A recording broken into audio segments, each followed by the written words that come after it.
Hello students, આપણે આગલા વિડીયોમાં જોયું લાલ કિલ્લાની મુસાફરી, પરેડ, આખી રેલી, મીના બજાર, Lahori gate, ring road, Lal Qila ક્યાં આવેલો છે, પરેડને શું કહેવામાં આવે છે, મધ્યસ્થ કોષ્ટક વિશે માહિતી, પરેડ માટે રાહ જોવી, નકશામાંથી આપણે જે મધ્યસ્થ કોષ્ટકના જે હતા એ બધા આપણે શોધી કાઢ્યા હતા.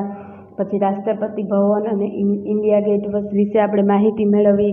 હવે આજે આપણે તમને જે ચિત્રમાં એક નકશો જે દેખાય છે ને, તે નકશામાં આપણે માહિતી મેળવવાની છે કે ક્યાં ક્યાં દેશ આવેલા છે, ક્યાં ક્યાં રાજ્યો આવેલા છે, ક્યાં શું આવેલું છે. તો આપણું આ નામ છે નકશા નંબર 5. હવે આગળના આપણને જે ઓલું હતું એમાં આપણને કીધેલું હતું કે કર્ણાટકથી આવેલા નર્તકો સૌથી શ્રેષ્ઠ હતા. એટલે કર્ણાટકથી જે નૃત્ય કરવાવાળા આવેલા હતા ને સૌથી શ્રેષ્ઠ હતા, પણ તે લોકોને દિલ્હી આવવા માટે ઘણી બધી મુસાફરી કરવી પડી હશે. તો હવે આપણે જોઈએ, નકશામાં એક નજર કરીએ તમારા ટેક્સ્ટ બુકમાં પેજ નંબર 121 ઉપર. હવે આપણે એક તરફ નકશામાં નજર કરીએ કે કર્ણાટક ક્યાં આવેલું છે. તો વિદ્યાર્થી મિત્રો, નીચે જે ઓરેન્જ કલરનું દેખાય છે, જે કેરળ ને તમિલનાડુ છે ને તેની ઉપર તમને કર્ણાટક દેખાશે છે. સરસ. હા, તો આ ક્યાં હતું? જે નૃત્ય કરવાનું હતું તે ક્યાં હતું? દિલ્હીમાં. તો હવે કર્ણાટક અહીંયા છે. તો હવે તમે આખા નકશામાં પહેલા દિલ્હી જ્યાં લખેલું હોય તે શોધી કાઢો. દિલ્હી ક્યાં લખેલું છે? કોણ કહેશે? સરસ. ઉત્તર પ્રદેશમાં જે ગ્રીન કલરનું ઉપર ઉત્તર પ્રદેશ છે એની ઉપર દિલ્હી આવેલું છે. જુઓ, દેખાય છે? હા, સરસ.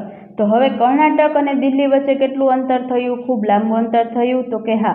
તો હવે જે કર્ણાટકમાં જે નૃત્ય કરવાવાળા વિદ્યાર્થી એટલે કે જે સ્ટુડન્ટ્સ હતા એને દિલ્હી જવું હોય તો એને લાંબુ અંતર કાપવું પડે. તો કે હા. એના પછીનું છે ત્રિપુરાનું નૃત્ય ખૂબ જ ગમ્યું. હવે જો અહીંયા ત્રિપુરા કે દેખાય છે તમને?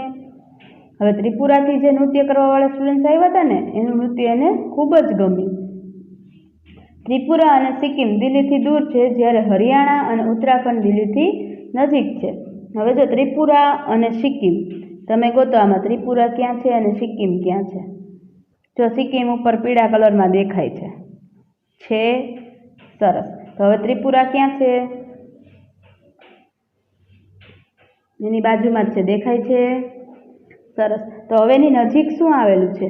હરિયાણા દિલ્હીથી નજીક આવેલું છે.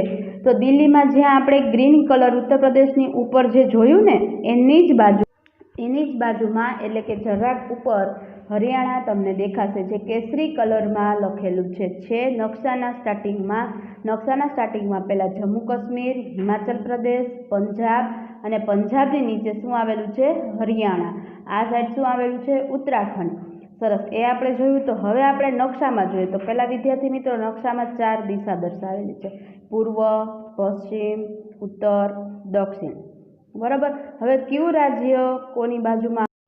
જે આપણે 4 દિશા જોઈ, હવે એમાં નકશામાં અલગ અલગ કલર દર્શાવેલો છે: ગુલાબી, પર્પલ, લીલો, કેસરી, પીળો. દેખાય છે? હા. તો નકશામાં તમને અંદર જે સ્ક્વેર એટલે કે ચોરસ કરેલા છે, તો અડધા ભાગના નકશામાં પીળો કલર દેખાય છે અને અડધા ભાગમાં દૂધિયા કલર દેખાય છે. દેખાય છે? તો કે હા. હવે જે છે એ પીળા કલરનું છે ને એ આખું સિક્કિમ રાજ્ય આવેલું છે. કયું રાજ્ય આવેલું છે? સિક્કિમ રાજ્ય આવેલું છે. અને નીચે તમે જુઓ તો દક્ષિણ તરફ બંગાળની ખાડી આવેલી છે. અંદમાન નિકોબાર આવેલું છે. ભારત. કયું રાજ્ય છે? ભારત. અને ઉપર સિક્કિમ. આટલે ખ્યાલ આવી ગયો, જે તમે નકશામાં જોઈ જ શકો છો. તો ઉપરથી આપણે નકશામાં ખાલી આપણે નામ વાંચી અને કયું રાજ્ય, કયો દેશ કોની બાજુમાં આવેલો છે તે જ આપણે ખાલી માહિતી મેળવવાની છે. તો હવે આપણે પહેલા 4 દિશા જોઈ લીધી. તો હવે આપણે ઉપર જે ગુલાબી કલરનું છે જ્યાંથી નકશો ચાલુ થાય છે ત્યાંથી આપણે નામ વાંચતા જઈએ. જમ્મુ કાશ્મીરની નીચે હિમાચલ પ્રદેશ, પછી એમાં 2 પાર્ટ પડે છે, પંજાબ અને ઉત્તરાખંડ. એની નીચે હરિયાણા, દિલ્હી, ઉત્તર પ્રદેશ, જયપુર, રાજસ્થાન, દિલ્હી, હરિયાણા, ઉત્તર પ્રદેશ, ભોપાલ, મધ્યપ્રદેશ, ગુજરાત, મહારાષ્ટ્ર, તેલંગાણા, આંધ્રપ્રદેશ, કર્ણાટક, બેંગલુરુ, તમિલનાડુ, કેરળ, પોંડિચેરી, ઓરિસ્સા, ઝારખંડ, બિહાર, પશ્ચિમ બંગાળ, મેઘાલય, આસામ, અરુણાચલ પ્રદેશ, નાગાલેન્ડ, મણિપુર, ત્રિપુરા, આવ્યું ને આપણે ત્રિપુરા, મણિપુરની નીચે જે છે પૂર્વની. હવે આ જે છે બંગાળની ખાડી, અરબી સમુદ્ર, અને ઉપર આવેલો છે એ સિક્કિમ આખું રાજ્ય આવેલું છે. આ નકશો અંદાજિત પ્રમાણ પર બનાવેલો છે જેથી વિદ્યાર્થીઓને સરળતા અંતરે ક્ષેત્રફળનો અંદાજ લગાવી શકાય. કર્ણાટકની ટીમ બેંગલુરુથી નીકળીને ઉત્તર દિશા તરફ મુસાફરી કરે છે. દિલ્હી સુધી પહોંચવા માટે તેને કયા રાજ્યો પસાર કરવા પડે? તો હવે જુઓ કર્ણાટક. હવે આમાં પહેલાં આપણે શોધવાનું છે કે કર્ણાટક ક્યાં આવેલું છે. કર્ણાટક તમે શોધશો, પછી ઉત્તર દિશા ક્યાં આવેલી છે, ત્યાંથી નીકળે તો એને શું, તો કે મહારાષ્ટ્ર, મધ્યપ્રદેશ અને ઉત્તર પ્રદેશ. એ જે પસાર કરે ત્યાંથી રાજસ્થાન, હરિયાણા, મધ્યપ્રદેશ, ઉત્તર પ્રદેશ, આ બધા એને રાજ્યો છે કે ગામ છે એ પસાર કરી અને એને ક્યાં પહોંચી શકાશે? દિલ્હી. સરસ. હવે વિદ્યાર્થી મિત્રો આ નકશો આખો સરસ જોઈ લેજો. કયું રાજ્ય, કયો દેશ કોની બાજુમાં આવેલો છે તે તમને આરામથી ખ્યાલ આવી જશે. હવે પાછળના પેજ ઉપર આપણે જોઈએ તો પાછળના પેજ એટલે કે 122 નંબરના પેજ ઉપર જે સેકન્ડ ક્વેશ્ચન છે તે આપણે વાંચીએ. જમ્મુ અને કાશ્મીર દિલ્હીની તરફ છે. ત્યાંથી આવનારી ટીમને દિલ્હી પહોંચવા દક્ષિણ તરફ મુસાફરી કરવી પડે તો તેને કયા રાજ્યો પસાર કરવા પડશે? તો આગળ તમે નકશામાં જોઈ શકો છો. અત્યારે હું તમને જવાબ લખાવી દઉં. તમારે તમારી રીતે નિરાતે નકશામાં જવાબ શોધી અને લખવાનું રહેશે. તો કયા રાજ્યો આવે? તો કે હિમાચલ પ્રદેશ, પંજાબ અને હરિયાણા. હવે ત્રીજું છે, નોનુ ગુજરાતમાં રહે છે. નોનુનો મિત્ર જાવેદ પશ્ચિમ બંગાળમાં રહે છે. નોનુ તેના મિત્રો પાસે જવા ઈચ્છે છે તો તેણે કઈ દિશા પસાર કરવી પડે? હવે પહેલાં આપણે જોઈ લેવાનું કે નોનુ ક્યાં રહે છે? ગુજરાતમાં. હવે ગુજરાતમાં અને નકશામાં ગુજરાત ક્યાં આપેલું છે એ જોવાનું. જો ગુજરાત કઈ દિશામાં આપેલું છે તમને બધાને દેખાશે. ગોતો આમાં ગુજરાત ક્યાં છે. ત્યાંથી ગુજરાતમાંથી પશ્ચિમ બંગાળ સાઈડ જવું છે. નોનુના મિત્ર પાસે, જાવેદ પાસે, તો તેને કઈ દિશામાં મુસાફરી કરવી પડે તે તમારે શોધવાનું છે. તો એમાં છે નીચે પશ્ચિમ, પૂર્વ, દક્ષિણ અને ઉત્તર. તો કઈ દિશા આવે? પૂર્વ. સરસ. હવે ચોથું છે, જમ્મુ અને કાશ્મીર ઉત્તરે કયું રાજ્ય આવેલું છે? હવે એવું પૂછે છે કે જમ્મુ અને કાશ્મીરની જે ઉત્તર દિશા છે કે રાજ્ય આવેલું છે. જો આવેલું હોય તો કયું રાજ્ય આવેલું છે તે આપણે કહેવાનું છે. તો વિદ્યાર્થી મિત્રો આપણે નકશામાં જોઈએ તો આપણને તો ત્યાં કોઈ રાજ્ય દેખાતું નથી. એટલે આપણો જવાબ શું આવશે? ના, એક પણ રાજ્ય આવેલ નથી. હવે પાંચમો ક્વેશ્ચન જોઈએ. ગુજરાતની પશ્ચિમે કયું રાજ્ય આવેલું છે? જો આવેલું હોય તો તેનું આપણે નામ લખવાનું છે.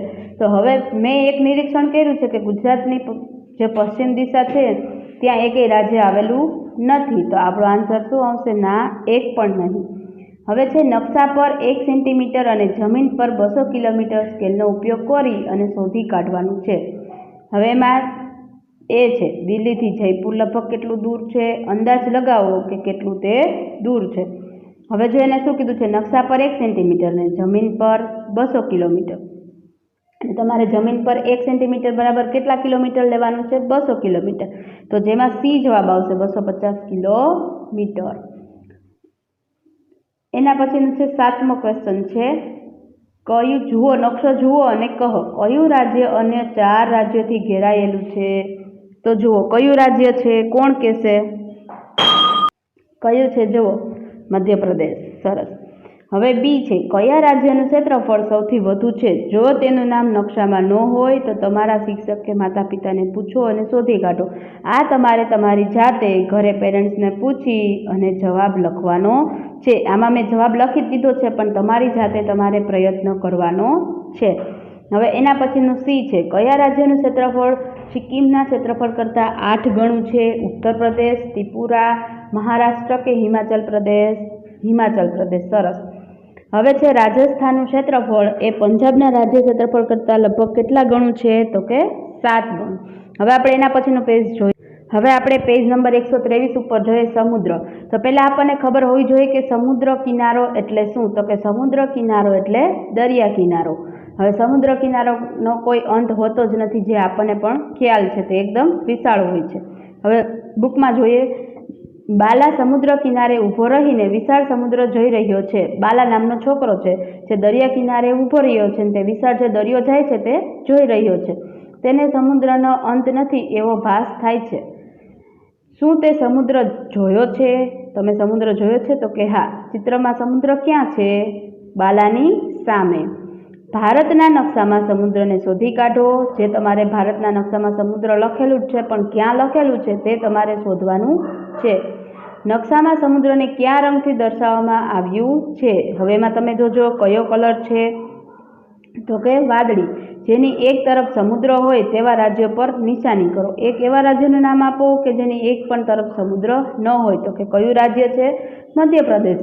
અલગ અલગ નકશા જુઓ. સ્થાનિક રાજ્યના નકશા, ભારતના નકશા અને વિશ્વના નકશામાં ઉપયોગમાં લીધેલ ભિન્ન પ્રમાણની સરખામણી કરો. રાજ્યની વચ્ચે આવતી રેખાઓ. સબુ રાજ્યની વચ્ચે આવતી રેખાઓને જોઈને વિચારમાં પડી ગયો. મેં દિલ્હીથી હરિયાણા સુધી મુસાફરી કરી પરંતુ મને જમીનની કોઈ રેખાઓ જોવા મળી નથી. તો આ નકશામાં કેમ છે એટલે એ વિચારે છે કે આ નકશામાં શું છે. ના, જમીન પર કોઈ રેખા ખેંચી નથી. નકશામાં આ રેખા દ્વારા આપણને એક રાજ્યના અંત તથા બીજા રાજ્યની શરૂઆતની ખબર પડે છે. ઓનલી તમારે નકશામાં એક રાજ્યનું અંત ક્યારે થયું અને બીજા રાજ્યની ક્યારે શરૂ થયું તે જ આપણે જોવાનું છે. અરે હા, સીમા પર ટોલ ટેક્સ ચૂકવ્યો છે. તો એક મોટા પાટિયા પર લખેલું હરિયાણામાં તમારું સ્વાગત.